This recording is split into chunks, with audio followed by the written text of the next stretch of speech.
어제에 이어서 나시린의 규례입니다. 어저께는 나시린의 규례에 대한 어떤 설명이 있었고, 오늘은 그 나시린의 규례에 따라서 나시린으로 헌신하고 그 헌신의 기간을 잘 마무리한 나시린이 그것을 마무리하는 그런 예법에 대해서 말씀해 주고 있습니다. 어제도 그런 말씀을 드렸지만 이 나시린의 규례는 오늘 우리들이 그대로 똑같이 따라해야 되는 그런 규례는 아닙니다. 그러나 우리가 그 나시린의 규례의 의미, 형식보다는 의미에 더 관심을 두면서 사실은 어떻습니까? 현재 예수님을 믿는 모든 그리스도인들이 사실은 나시린으로 살아야 된다라는 말씀을 드렸습니다.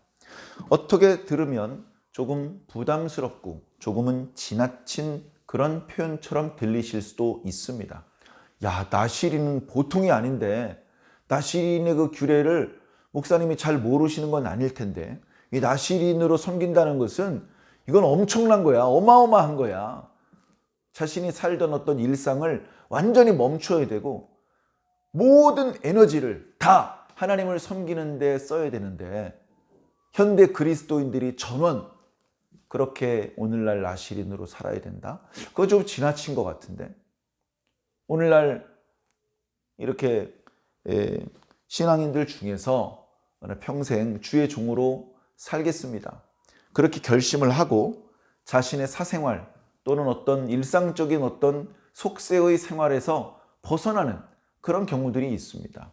물론 불교처럼 머리를 깎고 산으로 들어가며 사찰 안에서만 생활하는 그런 정도로 속세와 인연을 끊는 것은 아니지만, 천주교의 경우에는 사제로 헌신을 하면 결혼을 하지 않습니다. 그리고 사적인 재산을 소유하지 않습니다. 또는 수녀로 서약을 하면 평생 결혼하지 않고 이렇게 하나님의 종으로 하나님을 섬기는 일로 평생을 바치는 그런 이제 인생을 살게 됩니다. 우리 개혁교회에서는 그렇게 너는 목사니까 결혼을 하면 안 되고 너는 전도사니까 결혼을 하면 안 돼, 이런 규례는 없습니다. 그러나 여 전도사님들 중에서는, 여 목사님들 중에서는 결혼을 하지 않고 평생 하나님만 섬기는 분도 간혹 계십니다. 자, 어찌되었건 그것은 자기가 선택하는 것이죠. 그래서 과거의 나시린 규례를 오늘 우리들에게 그대로 1:1 대응으로 그렇게 적용시킬 수는 없습니다만, 그 의미는 우리가 충분히 존중을 하고 그 형식이 아닌 그 의미의 차원에서 오늘 우리 그리스도인들은 모두 나시린이 되는 것이 마땅하다, 그렇게 생각을 합니다. 생각을 해보십시오. 예수님께서 십자가에서 죽으셨습니다.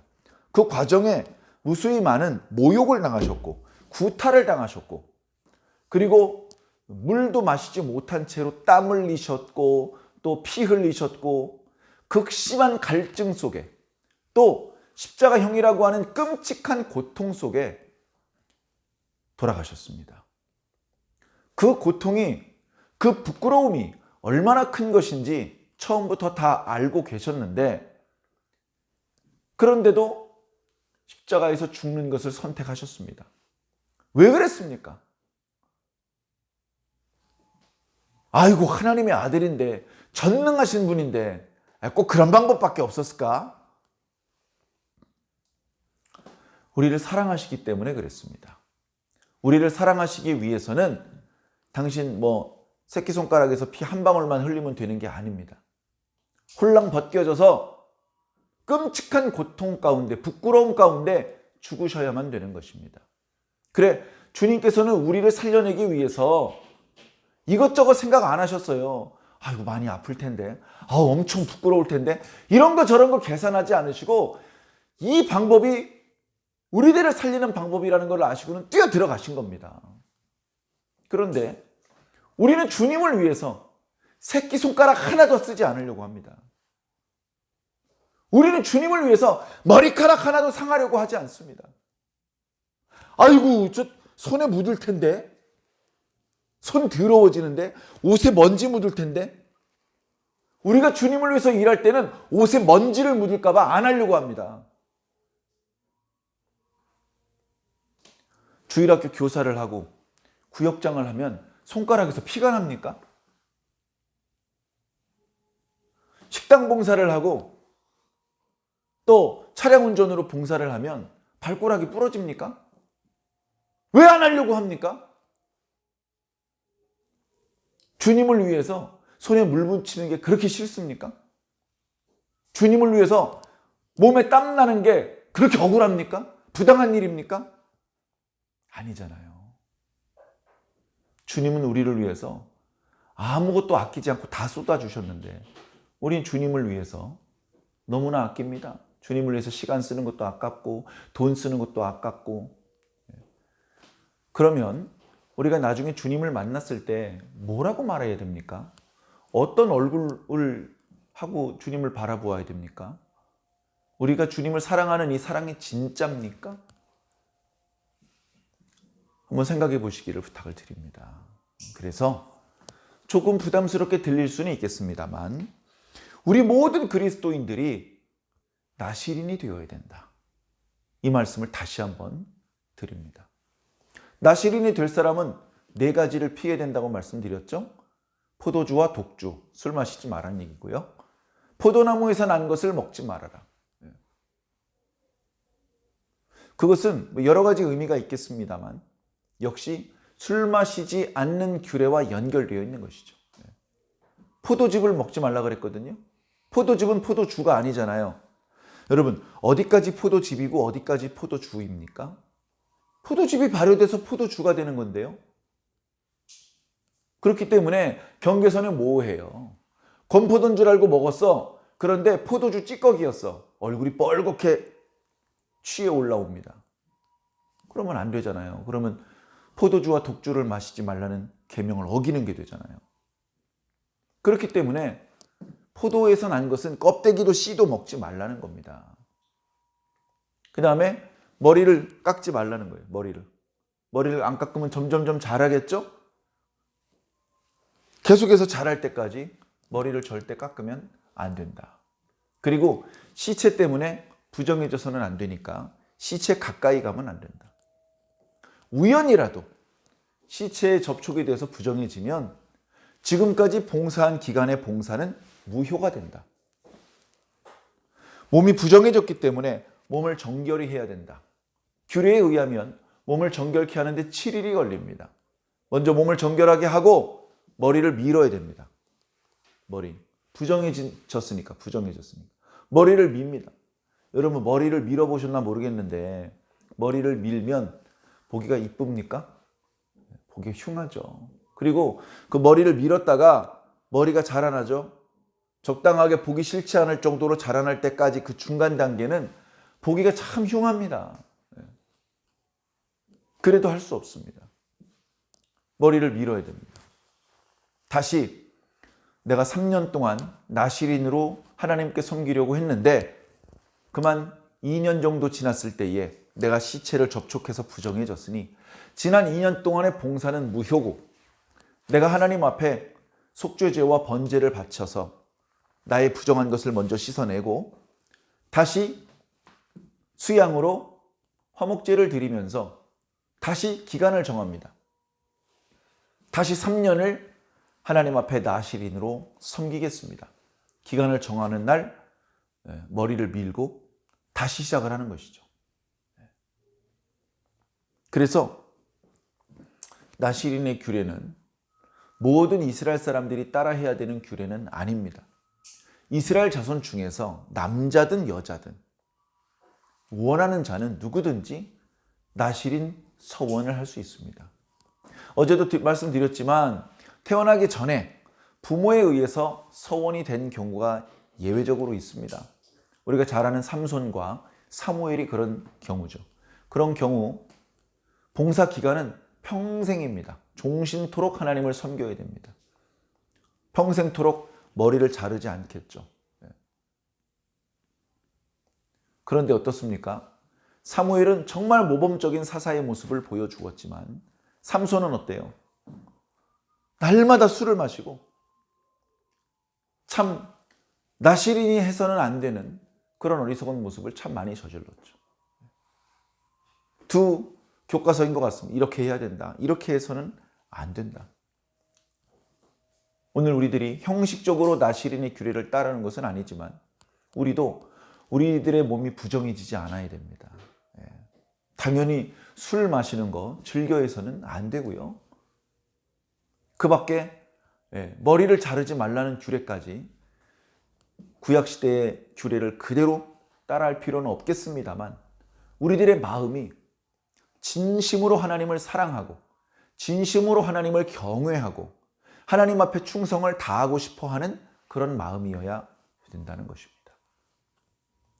자, 그래서 부정해지거나 하지 않고 하나님 앞에 정해진 특정한 기간 동안 하나님 앞에 봉사하기로 한 내용대로 잘 봉사를 마쳤습니다.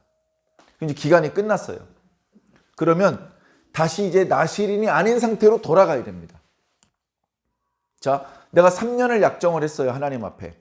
그래서 3년 동안 정말 조심스럽게 나시린의 사명을 잘 감당했어요. 그리고서 기간이 끝난 거예요.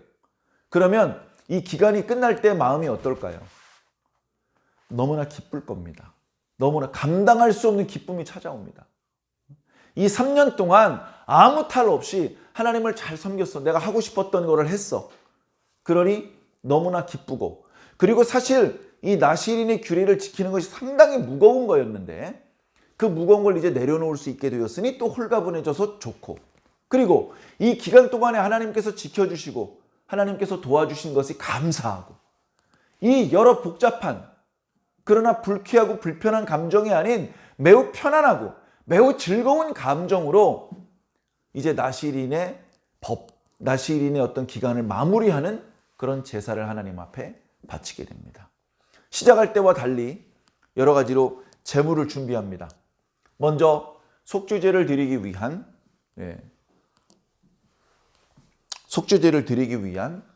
이제 어린 양, 어린 암양 새끼가 있어야 되고요. 그 다음에 번제를 드리기 위한 1년 된 어린 숫양, 그리고 화목제를 드리기 위한 숫양 필요합니다. 그리고 제사를 드릴 때에 그 짐승을 태워서 제사를 드릴 경우에 필요한 소제와 전제가 있죠. 특히 소제 중에서 밀가루에 기름과 유향을 섞는 것 말고, 그리고 그걸로 이제 전병과 과자를 만들어 가지고 그걸 광주리에 이렇게 잔뜩 만들어 가지고 그것도 같이 바칩니다. 같이 바치면 보통 어떻게 하냐면 그 중에 한 주먹을 쥐어서 짐승들 위에 뿌려요. 그러니까 제물, 그 짐승이 불 위에 올라가서 이제 타지 않습니까? 그 위에 이제 밀가루를 뿌리는 거예요. 과자도 뿌리고.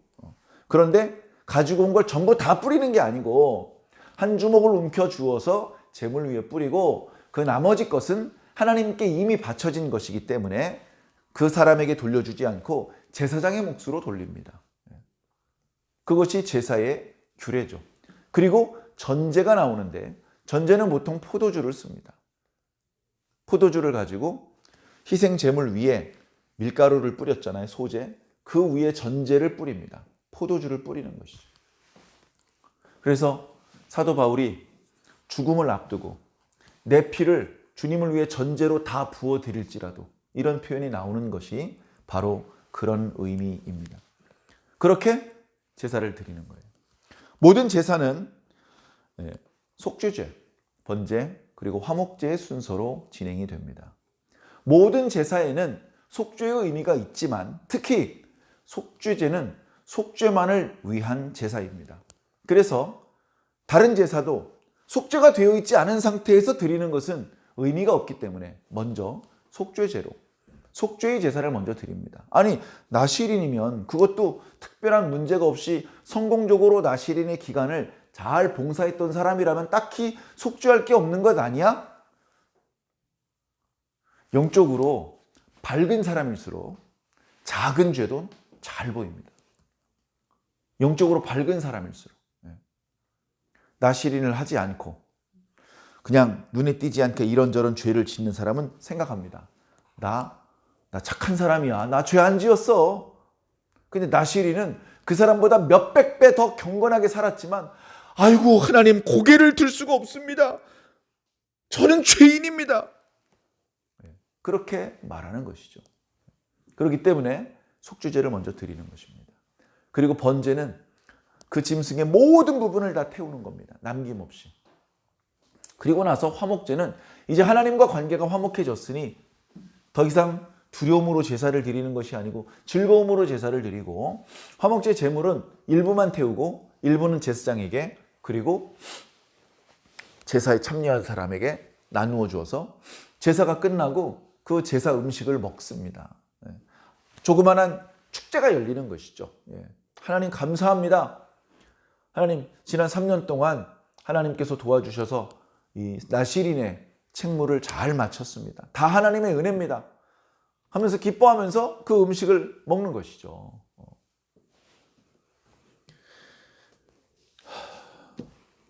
그래서 오늘 말씀에 그 나시린의 규례를 말씀해 주고 있습니다.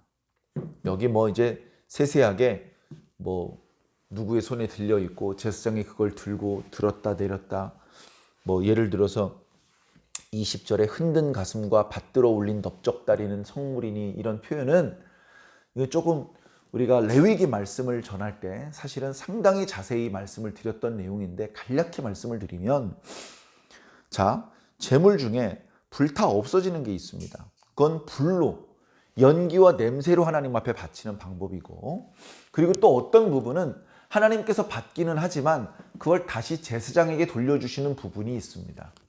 그런 부분에 대해서는 그냥 제사장에 가져가는 것이 아니고 먼저 하나님 앞에 바쳤다가 하나님께서 다시 제사장에게 돌려주시는 그런 방법으로 제사장의 소유가 됩니다. 그런데 그 방법이 크게 두 가지가 있는데, 하나는 요제고 하나는 거제입니다. 요제는 제물을 들고 좌우로 흔드는 것을 말하고, 거제는 위아래로 흔드는 것을 말합니다. 그래서 지금 가슴 부위의 고기는 좌우로 흔들기 때문에 흔든 가슴이라고 표현을 하고, 그리고 넓적다리 부분은 위로 높이 들어 올렸다 내렸기 때문에 받들어 올렸다는 표현을 쓰고 있는 것입니다. 자, 어찌되었건 이렇게 해서 나시린은 성공적으로 그 규례를 잘 수행하게 됩니다. 그럼 괜히 아무것도 생기는 것도 없는데 괜히 생고생만 하려고 나시린이 되는 것이냐? 그렇지 않습니다. 눈에 보이게 그리고 보이지 않게 하나님께서 복을 주십니다.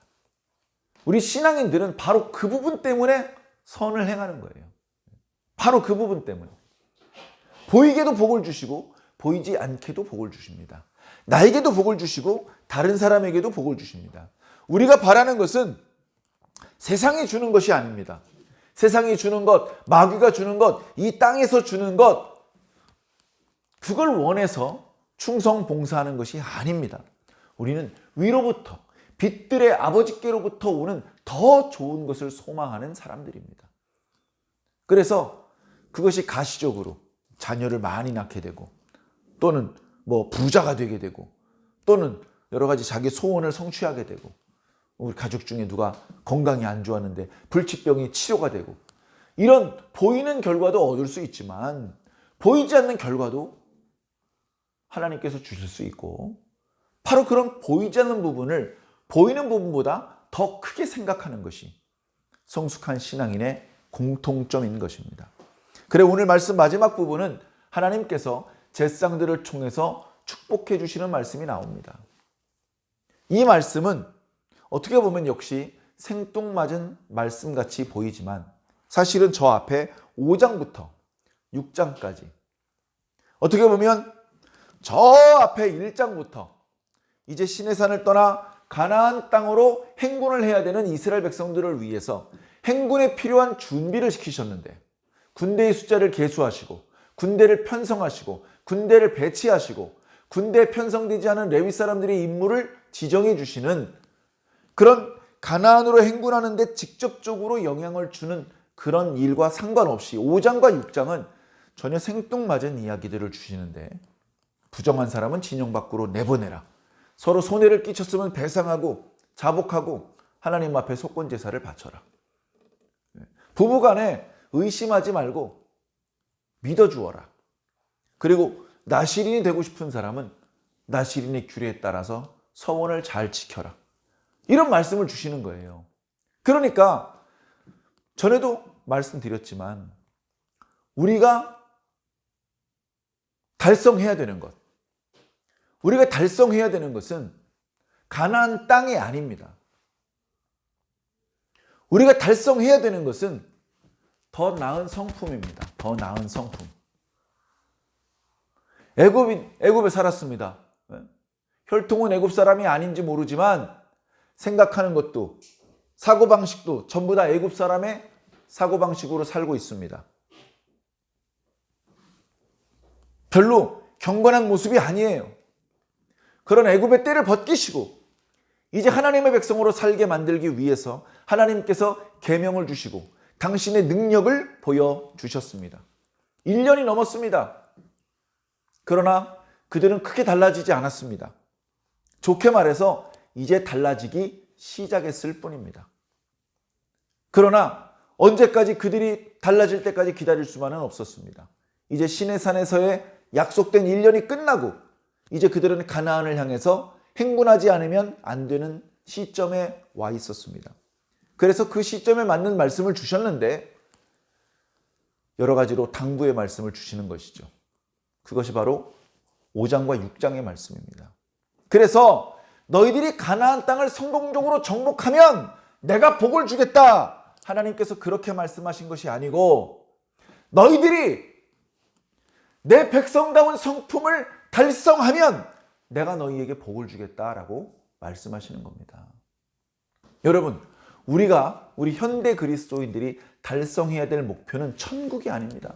천국에 있는 200평짜리 아파트가 아니고 더 나은 성품입니다. 우리 그리스도인들이 달성해야 되는 것은 더 나은 성품이에요. 우리가 하나님 나라 백성다운 성품을 가져야 돼요. 하나님의 자녀다운 성품을 가져야 돼요. 예수님의 제자다운 성품을 가져야 돼요. 그걸 달성해야 돼요. 그럼 복 받는 겁니다. 그건 달성이 안 돼 있는 채 천국문 어디서 빨리 들어가야 되는데 아무리 찾아도 천국문은 나타나지 않을 것입니다. 그러니 달력을 보면서 하나님 나라가 며칠 남았는지, 지도를 보면서 하나님 나라가 얼마나 멀리 떨어져 있는지 살펴보지 마십시오. 자기 마음을 보십시오. 자기 마음, 자기 성품, 자기 인간성, 자기 믿음, 자기 소망, 자기 사랑을 보십시오. 그걸 보면 자신이 천국에 가까운 사람인지 먼 사람인지 답이 나옵니다. 우리는 우리들의 마음을, 우리들의 내면을 더 중요하게 생각하고 우리들의 내면을 정말 멋있는 모습으로 그렇게 길러내야 됩니다. 주님께서, 성령님께서 그 일을 지금도 하고 계신 것입니다. 하나님께서 제사장들을 통해서 주시는 축복의 말씀을 읽고 오늘 예배를 마칩니다. 너무나 좋은 말씀이죠. 너희는 이렇게 축복해라.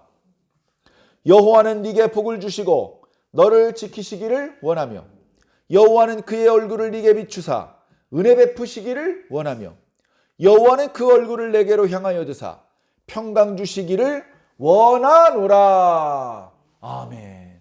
자, 이렇게 축복을 하면 어떻게 하신다는 겁니까? 그들은 이같이 내 이름으로 이스라엘 자손에게 축복할지니 내가 그들에게 복을 주리라. 축복의 목소리는 제사장의 목소리인데 축복의 내용물은 하나님께로부터 온다는 것입니다. 우리가 받기 원하는 복이 그런 것입니다. 축복은 목사님이 선언하셨지만 목사님이 무슨 복을 줄 수 있습니까? 하나님께서 주시는 것을 바라는 것이죠. 사랑하는 성도 여러분, 우리는 그렇게 주의 종을 통해서 하나님께로부터 주시는 복을 받아야 합니다. 복을 받을 자격, 복을 받을 준비, 그건 안 되어 있는 상태에서 목사님 멱살 잡고 빨리 축복 선언해 졸라봤자 아무 소용 없습니다. 무의미한 행동입니다. 내가 준비가 되어 있으면 그 누구를 통해서든지 축복은 선언될 것이고 그 선언은 성취될 것입니다. 사랑하는 성도 여러분, 우리가 신앙인들 아닙니까? 땅만 보고 살아서야 되겠습니까? 보이지 않는 하나님, 그리고 비가시적인 하나님의 축복을 더 중요하게, 더 크게 생각할 수 있는 그런 저와 여러분들이 꼭 되기를 예수님 이름으로 간절히 축원합니다. 아멘.